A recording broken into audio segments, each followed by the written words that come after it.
Ora, muito bom dia a todos. Hoje vemos os índices a acordarem positivos, corrigindo assim um pouco aquilo que tem sido a desvalorização dos últimos dias, principalmente desde o final da semana passada. Ainda assim, estamos a ver neste início de sessão, portanto, uma abertura positiva, mas que já está a perder terreno e a perder grande parte daquilo que a sessão asiática nos trouxe de positivo. Isto pode advir muito daquilo que foi a decisão agora do Tribunal alemão em relação ao quantitative easing aplicado pelo Banco Central Europeu. Portanto, basicamente o que o Tribunal alemão veio dizer foi que muitas das decisões em relação ao quantitative easing são inconstitucionais na Alemanha e, por isso, é pedido ao Banco Central Europeu, por parte, neste caso, do Tribunal Alemão, que seja provada a necessidade desse quantitative easing ser aplicado. Não que isto tenha uma implicação muito grande, até porque, muito provavelmente, o programa PEP, o programa de estímulo à economia europeia por parte do PCE, vai se manter inalterado, vai se manter nos 750 mil milhões de euros e, portanto, não deveremos ver aqui nada de especial, tanto que o mercado, apesar desta ligeira correção que os índices estão a ter, não está a sofrer em demasia, apenas com o euro a desvalorizar ligeiramente, sendo que hoje o foco estará mais uma vez nos PMIs. Nós esta manhã já tivemos em Inglaterra o PMI de serviços, PMI esse que saiu nos 13,4 pontos. Isto é o valor histórico mais baixo de sempre e eu recordo que em 2018 este PMI de serviços, durante toda a grande crise financeira de 2018, nós vimos este PMI de serviços no Reino Unido constantemente nos 40 pontos. Ora, desta vez caímos nos 13. Notem que, se vocês forem ver os resultados nos calendários económicos, ele vai parecer verde, como se fosse melhor do que o esperado. Realmente esperava-se ainda pior. Ele saiu ligeiramente melhor, acima daquilo que estava previsto, mas ainda assim, obviamente, a ser um valor historicamente mais baixo de sempre e, portanto, não augura nada de bom, naturalmente, para a economia. E hoje, vamos ver às 3 da tarde, hora de Lisboa, os Non-Manufacturing PMIs nos Estados Unidos. Este é um indicador que se espera que saia nos 37,5.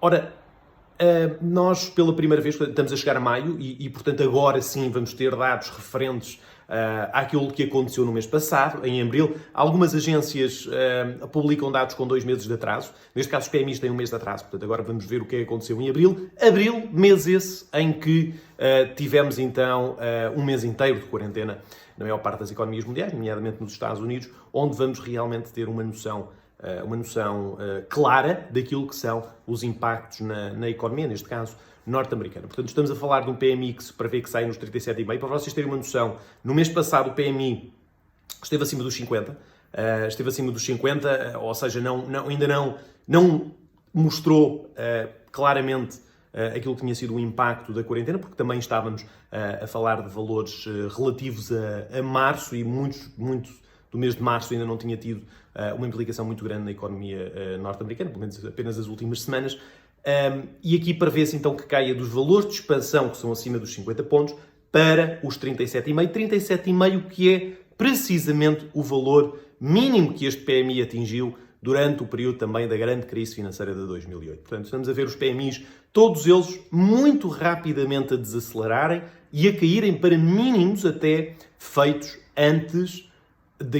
durante o período da grande crise financeira. Portanto, estamos numa situação onde, apesar de tudo, para a economia é ainda mais drástico estes indicadores. Portanto, muita atenção às 3 da tarde, nós também vamos acompanhar isso aqui na nossa live de abertura dos mercados norte-americanos. Olhando então aqui para gráficos, aquilo que vemos é então o S&P 500 a manter-se, portanto, acabou por ganhar algum valor durante esta noite, acaba já por estar a perder essa mesma subida, portanto, a anular essa subida. Se nós olharmos para o gráfico, por exemplo, a 30 minutos, vemos que muito dessa perda acabou por acontecer agora com a decisão do Tribunal Constitucional alemão e, portanto, a trazer aqui alguma aversão pelo risco, e o mesmo acaba por se notar exatamente em relação ao euro. Notem como o euro perde já quase... Aliás, já está quase a fazer, inclusivamente, 100 pips de queda desde esta decisão. Portanto, a aversão pelo risco a voltar ao mercado. Vemos S&P 500 em apenas alguns minutos a ter perdido